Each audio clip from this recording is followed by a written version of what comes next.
Hello everyone, welcome back to my YouTube channel English literature zone. आज के video में हम लोग कैथरीन मैन्सफील्ड की काफ़ी फेमस शॉर्ट स्टोरी ब्लिस को डिस्कस करने वाले हैं। काफ़ी टाइम से रिक्वेस्ट आ रहा था इस वाले टॉपिक के लिए। इस वाले वीडियो में ना हम इस टॉपिक से रिलेटेड मोस्ट इंपॉर्टेंट 3-4 क्वेश्चन का आंसर डिस्कस कर रखे हैं। और ये जो नोट्स है हम लोग का लगभग 6 से 7 पेज का होने वाला है, तो ध्यान दीजिएगा 6 से 7 पेज के नोट्स में आपको 3-4 क्वेश्चन का आंसर मिल जाएगा। कैसे लिखना है सारा कुछ हम बताएंगे, और नोट्स का लैंग्वेज भी काफ़ी इजी है ताकि आप लोग को आसानी से समझ आ जाए। स्टार्ट करते हैं इंट्रोडक्शन से। इंट्रोडक्शन में है, Bliss is one of the most famous short stories written by Katherine Mansfield. मतलब कैथरीन मैन्सफील्ड के द्वारा जितनी भी शॉर्ट स्टोरीज लिखी गई है ना, उन्हें सबसे प्रसिद्ध है जो हम लोग का प्रेजेंट शॉर्ट स्टोरी है Bliss. It was published in English review in 1980। इसको 1980 में इंग्लिश रिव्यू में पब्लिश करवाया गया था, and later published in bliss and other stories, और बाद में इसको ब्लिस एंड अदर स्टोरीज नाम के कलेक्शन में भी पब्लिश करवाया गया। It mainly deals with human emotion, happiness and hidden reality. की ये जो शॉर्ट स्टोरी है ना, मेनली मुख्यतः संबंधित है मनुष्यों की भावनाओं से, खुशियों से, और हिडन रियलिटी इट मीन्स छिपी हुई वास्तविकता को दिखाने की कोशिश की गई है इस शॉर्ट स्टोरी के माध्यम से। It is the story of a young married women, Bertha Young की ये जो कहानी है ना, एक युवा विवाहित महिला की कहानी है जिसके कि नाम बैर्था यंग रहता है। बैर्था यंग इस नॉवल की मेन प्रोटैगनिस्ट है।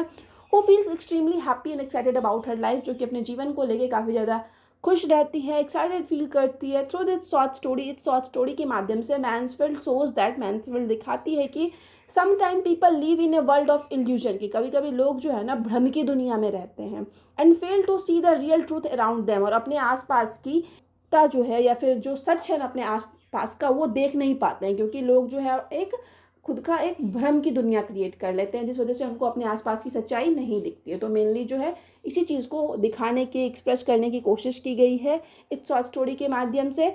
नेक्स्ट जो है अबाउट कैथरीन मैन्सफील्ड, हम थोड़ा सा ऑथर के बारे में भी डिस्कस कर रखे हैं। ऑब्जेक्टिव के पॉइंट ऑफ व्यू से इंपॉर्टेंट होता है कि आपको ऑथर के बारे में भी थोड़ा बहुत पता होना चाहिए, ठीक है। बाकी आपको अगर नोट्स अपना आंसर जो है एग्ज़ाम में थोड़ा लंबा करना है, तो आप ऑथर वाले सेक्शन से भी कुछ लाइंस, 2-4 लाइन लिख सकते हो, बता सकते हो कि उनका वर्क्स जो है मेनली किस चीज़ पे फोकस्ड होता था, ठीक है। तो स्टार्ट करते हैं ये वाला section. Katherine Mansfield was a famous short story writer. Katherine Mansfield जो थी काफ़ी फेमस शॉर्ट स्टोरी राइटर थी। हर real name was Katherine Mansfield Beauchamp करके, ऐसे उनका रियल नेम था। ध्यान रखना, उनका वास्तविक नाम कैथरीन मैन्सफील्ड ब्योचम्प करके था।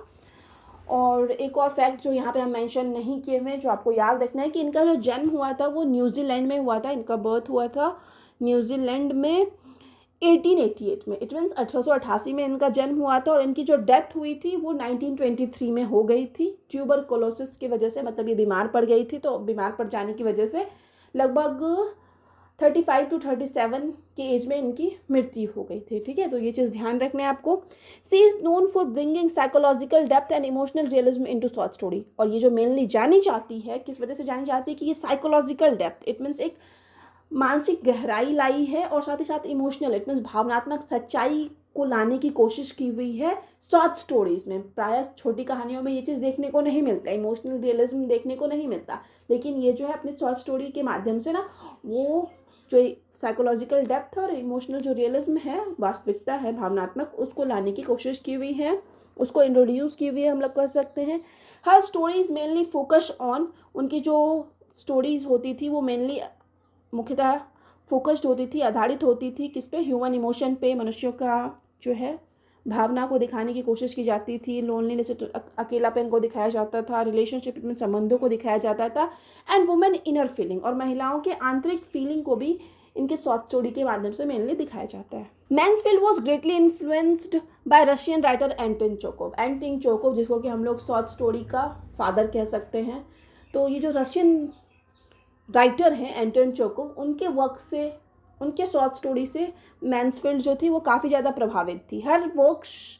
हर फेमस वर्क्स इंक्लूड, उनके कुछ प्रसिद्ध वर्क में शामिल है कैथरीन मैन्सफील्ड के, वो है Bliss, the Garden Party, Miss Brill और प्रेल्यूड, ठीक है। यहाँ पे हम लोग का ऑथर वाला सेक्शन खत्म हो जाता है। अब हम लोग का एनालिसिस वाला सेक्शन शुरू होता है स्टोरी का। तो यहाँ से आपको और भी ज़्यादा अच्छे से ध्यान देना है ताकि आपसे कुछ भी मिस ना हो। The story revolves around Bertha Young. ये जो पूरी कहानी है बैर्था यंग के इर्द गिर्द घूमती है। ए 30 ईयर ओल्ड मैरिड वुमेन, जो कि एक 30 साल की अप्रॉक्स विवाहित महिला है, who believes that her life is perfect, जिसको कि लगता है उसका जीवन जो है ना परफेक्ट है। Mansfield introduces the emotional state of Bertha through the line. अब मैन्सफील्ड जो ऑथर है ना, वो बैर्था के इमोशनल, इट मीन्स भावनात्मक अवस्था को इन लाइन्स के माध्यम से बताई हुई है, इन लाइन्स के माध्यम से डिस्क्राइब की हुई है, जो कि लाइन हम आगे एज अ कोटेशन यूज़ कर रखे हैं। ये शॉर्ट स्टोरी का ही लाइन है। मैन्सफील्ड लिखती है कि what can you do if you are 30 and turning the corner of your own street you are overcome suddenly by a feeling of ब्लिश।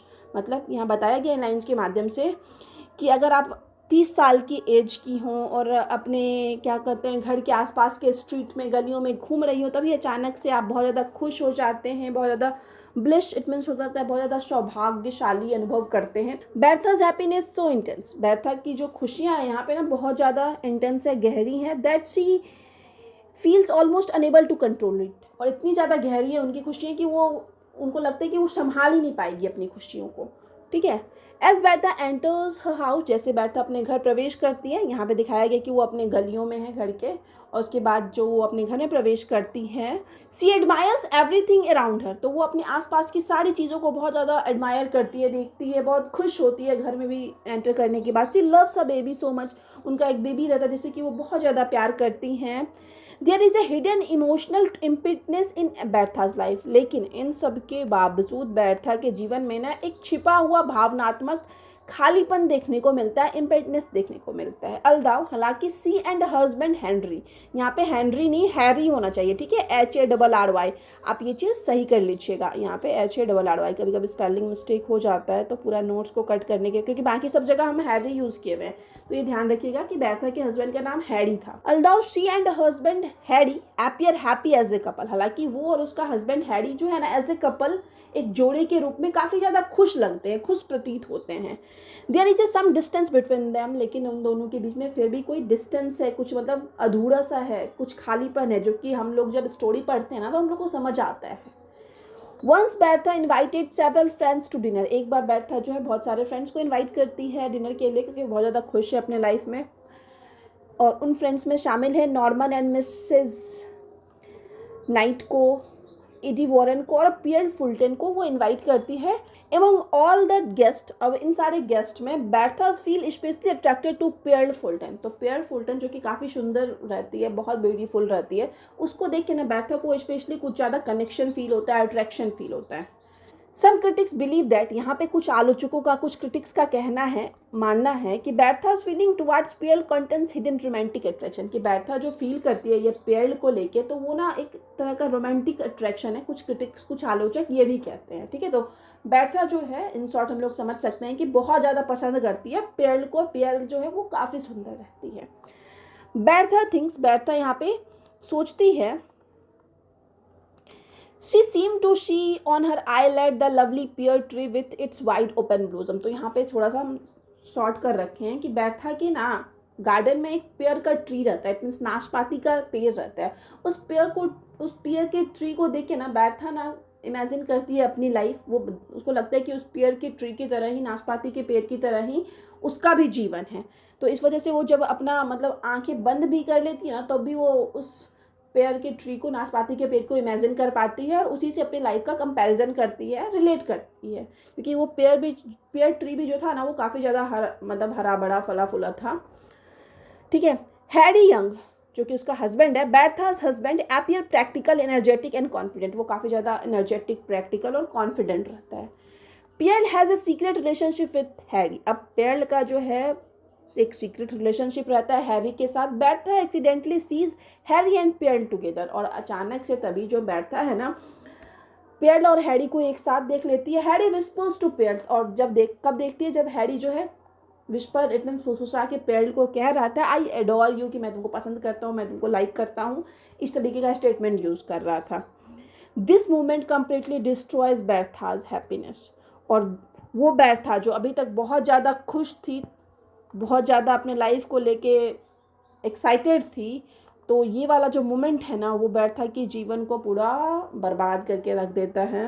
Suddenly she realises that her husband and her friend are having an affair behind her back, तभी अचानक से उसको realise होता है कि भाई मेरे husband और मेरी जो फ्रेंड है जिसको हम बहुत ज़्यादा पसंद करते हैं, उन दोनों के बीच अफेयर चल रहा है उनके उसके पीठ पीछे। हर इमोशनल ब्लिश डिसअपीयर इंस्टेंटली, वो जो ब्लिश का अनुभव कर रही थी, खुशियों का अनुभव कर रही थी ना, वो इंस्टेंटली तुरंत क्षण में गायब हो जाता है।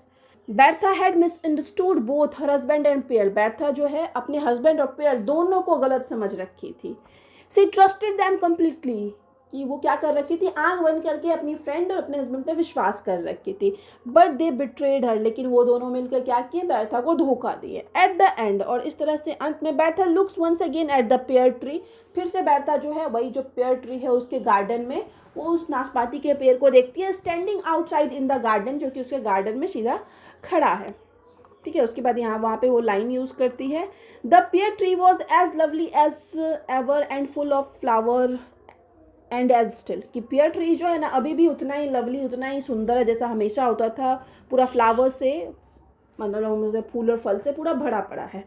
The pear tree remain beautiful, मतलब पियर ट्री जो है अभी भी बहुत ज़्यादा सुंदर है एंड काम है, शांत है। Even though Bertha's world has destroy, हालांकि बैर्था की जो दुनिया है ना वो डिस्ट्रॉय हो चुकी है, बर्बाद हो चुकी है, लेकिन फिर भी जो पियर ट्री है, नाशपाती का पेड़ है ना, वो अभी भी वैसा का वैसा है। ठीक है, तो यहाँ पे हम लोग का एक कहानी भी खत्म हो जाता है। थोड़ा सा हम यहाँ पे आगे नोट्स को लंबा किए हुए, पेयर ट्री जो है ना इस कहानी का मोस्ट इंपॉर्टेंट पार्ट है। हो सकता है आपके एग्जाम में क्वेश्चन भी आ जाए, सिम्बोलिज्म इन पेयर ट्री, मतलब डिस्कस करने बोलते, symbolism of pear tree in Bertha's life, short question answer में आ सकता है, लॉन्ग में आ सकता है। तो इस वजह से यहाँ पे हमें एक पेज ना थोड़ा पेयर ट्री के बारे में भी डिस्कस कर रखे हैं, कि अगर आपको शॉर्ट आंसर लिखना है तो आप यहीं पे ख़त्म कर सकते हो नोट्स को, नहीं तो आप लॉन्ग क्वेश्चन का आंसर दे रहे हो, 15 मार्क्स के क्वेश्चन का आंसर दे रहे हो, तो आपको आगे लिखना होगा, पेयर ट्री के बारे में भी थोड़ा सा लिखना होगा। ठीक है, तो one of the most important symbol in the story is the pear tree, कि सबसे महत्वपूर्ण जो सिंबल है, चिन्ह जो यूज़ किया गया है इस शॉर्ट स्टोरी में, वो पेयर ट्री के सिंबल का ही यूज़ किया गया है। Is the pear tree in Bertha, जो कि बैर्था के गार्डन में है। Bertha sees the tree shining beautifully in moonlight, Bertha जो है हमेशा उस पेड़ को देखती है कि वो कैसे मून लाइट में, चांद की रोशनी में सुंदर सा चमकता रहता है, and feels connected to it, और इससे काफ़ी ज़्यादा कनेक्टेड, इट मीन्स जुड़ी हुई फील करती है। सी डिस्क्राइब इट एज, वो इसको डिस्क्राइब करती है, a tall cylinder tree is fullest richest Bloom, मतलब बताती है एक लंबा सा सुंदर सा पेड़ जो कि पूरा एकदम फला फुला है।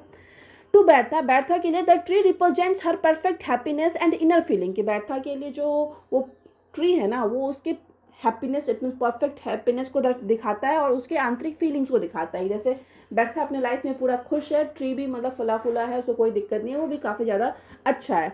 It stand calm beautiful and complete just like the life she imagine she has, मतलब पेड़ भी जो है बिल्कुल शांत है, सुंदर है, पूर्णता है, खुद में ही पूर्ण है, जैसे कि बैर्था को लगता है कि उसका लाइफ है, इमेजिन जैसा वो करती है कि हाँ भाई मेरे लाइफ में भी कोई दिक्कत नहीं है। However, the tree later becomes a symbol of irony, हालांकि यही पेड़ बाद में जो है एक आयरनी, व्यंग का सिंबल बन जाता है, बिकॉज क्योंकि while it remains beautiful and unchanged, कि वो जो पेड़ है, पेड़ का वो अभी भी सुंदर रहता है, अनचेंज्ड रहता है, उसमें कोई बदलाव नहीं आता। बैर्थाज हैप्पीनेस इज डिस्ट्रॉयड, लेकिन बैर्था का जो हैप्पीनेस है, खुशियाँ हैं, वो पूरी तरह से बर्बाद हो गया। बैर्था का जो वर्ल्ड है वो डिस्ट्रॉय हो गया है। The pear tree symbolises, pear tree जो प्रतीक है ब्यूटी, इट मीन सुंदरता का, प्योरिटी शुद्धता का, डिजायर इट मीन इच्छा का, और बैर्थाज इमोशनल स्टेट इट मीन्स बैर्था की भावनात्मक अवस्था को भी जो पियर ट्री है वो दिखाता है। अब आगे हम इस शॉर्ट स्टोरी के थीम्स को डिस्कस कर रखे हैं, कि अगर आपको इस कहानी के थीम को मेनली डिस्कस करने बोल दे एग्जाम में तो कैसे डिस्कस करें। सबसे पहले आपको थोड़ा सा आपको इंट्रोडक्शन वाला सेक्शन इस शॉर्ट स्टोरी का लिखना है, जो कि हम बता रखे हैं। Theme of the short story डाल के या थीम ऑफ द स्टोरी लिख के आपको सबसे पहला हेडिंग डालना है, इल्यूजन वर्सेस रियलिटी, मतलब कहाँ इस कहानी में ना भ्रम और रियलिटी दोनों को दिखाने की कोशिश की गई है। तो जब आप इल्यूजन के बारे में लिखोगे तो स्टार्टिंग वाला सेक्शन जो है, कैसे बैर्था बहुत ज़्यादा खुश रहती है, उसके बाद जो वो लंबा सा हम कोटेशन यूज़ कर रखे हैं स्टार्टिंग में, तो वो सब लिख सकते हो। उसके बाद रियलिटी पे भी 2-3 लाइन लिख दोगे, और उसके बाद वो मतलब बैर्था को किस तरीके से उसका हस्बैंड धोखा देता है वो डिस्क्राइब कर दोगे 2 से 3 लाइन में, ठीक है। उसके बाद सेकेंड आता है मैरिज एंड बिट्रेयल। अब फिर से यहाँ पे बैर्था जो है अपनी शादी में किस तरीके से खुश रहती है, अपने हस्बैंड से खुश रहती है, वो दिखाओगे, और किस तरह से उसका हस्बैंड उसको धोखा देता है, पियर का और उसके हस्बैंड का अफेयर रहता है, जो कि ऑलरेडी हम इस शॉर्ट स्टोरी में डिस्कस कर रखे हैं, इस नोट्स में डिस्कस कर रखे हैं। तो इस वाले सेक्शन में वो वाला पार्ट थोड़ा बहुत इधर उधर लाइन करके कुछ 1-2 लाइन अपनी तरफ से ऐड करके, मतलब कुछ नहीं समझ में आ रहा तो लाइन को पहले हिंदी में सोचो, फिर उसका इंग्लिश ट्रांसलेट करके लिखो, फिर कोटेशन बीच बीच में डालो 1-2, जो कि हम यूज़ कर ही रखे हैं, 3-4 कोटेशन पूरे नोट्स में। फीमेल इमोशंस की बात करते हैं तो फीमेल इमोशंस में भी आप बैठा के स्टार्टिंग के इमोशन को फिर एंड के इमोशन को दिखा सकते हो, डिस्क्राइब कर सकते हो। फिर सबसे आखिर में symbolism of the pear tree को एज ए सिम्बोलिज्म डिस्कस करना है, जो कि हम एक पेज डिस्कस कर रखे हैं। तो थीम्स में ये भी डिस्कस कर सकते हो, ठीक है। तो ये 4 थीम्स वाला सेक्शन हो गया।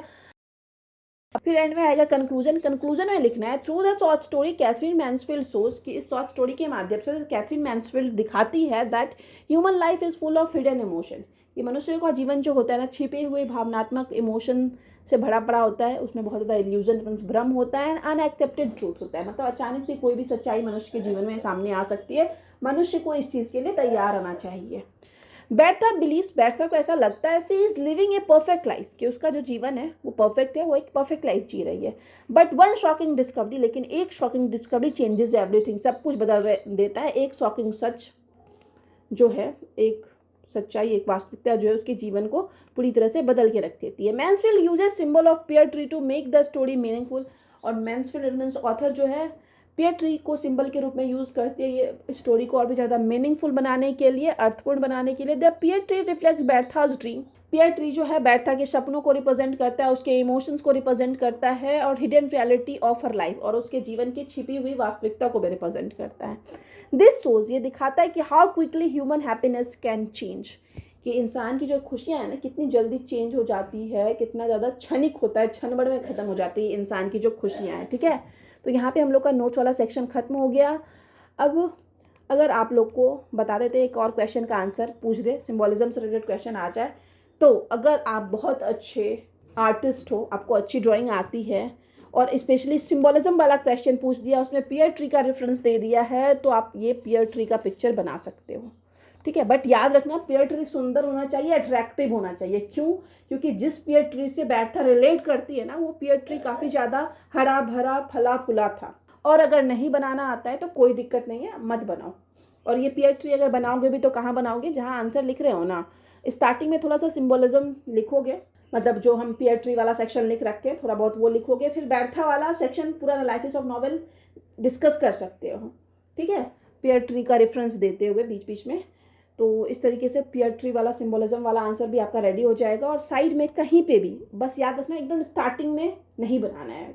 पीयर ट्री का जो अगर पिक्चर बनाते हो तो वो साइड में आंसर लिखते वक्त होता है ना, 1.5 पेज लिखिए, उसके बाद फिर नीचे पीयर ट्री बना दिए, और उसमें पीयर ट्री के नीचे आपको लिखना पड़ेगा pear tree that shows Bertha's emotional world.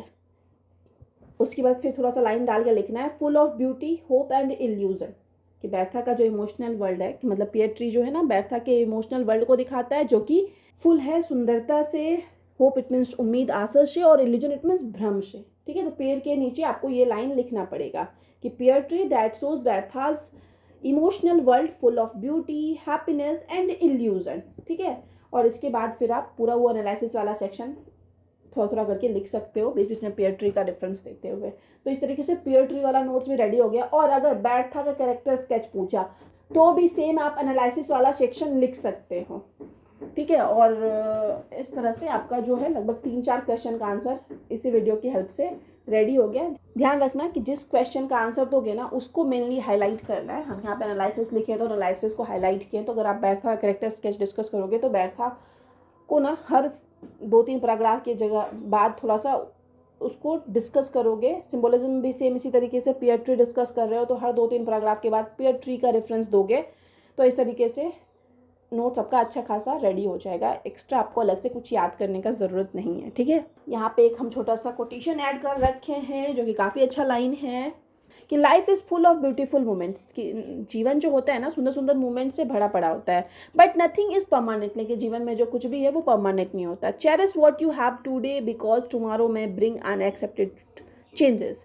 इसलिए इन्जॉय करो जो चीज़ तुम्हारे पास आज है ना, उसको लेके खुशी अपना जाहिर करो, उस पल को, उस मोमेंट को एंजॉय करो, क्योंकि कोई नहीं जानता कि कल जो है ना कौन सा अनएक्सेप्टेड ट्रुथ तुम्हारे सामने आ जाएगा जिससे तुम्हारी सारी खुशियाँ गायब हो जाएंगी, ठीक है। तो इस वजह से लाइफ में जो मोमेंट्स है, ब्यूटीफुल मोमेंट्स है छोटे छोटे, उसको एंजॉय करो, ठीक है, तो यहाँ पे वीडियो ख़त्म होता है। वीडियो आपको कैसा लगा, नोट्स आपको कैसा लगा, कमेंट करके बताइएगा। आगे कौन से टॉपिक पे वीडियो चाहिए वो भी बताइएगा। आप लोग को पता है कि पीडीएफ पेड है। पेड पीडीएफ के लिए आप हमको टेलीग्राम या इंस्टाग्राम पे मैसेज कर सकते हो। हम लोग का एक टेलीग्राम ग्रुप भी है जहाँ पे अप्रॉक्स 200+ पीडीएफ हम फ्री में अवेलेबल करवा रखे हैं। वहाँ पे कुछ पीडीएफ आपको फ्री में मिल जाएगा, तो आप टेलीग्राम ग्रुप भी ज्वाइन कर सकते हो। टेलीग्राम का लिंक, इंस्टाग्राम का लिंक और टेलीग्राम ग्रुप का लिंक तीनों आपको इस वीडियो के डिस्क्रिप्शन बॉक्स में या फिर चैनल के अबाउट वाले सेक्शन में मिल जाएगा। ठीक है, तो मिलते हैं नेक्स्ट वीडियो में नेक्स्ट टॉपिक के साथ।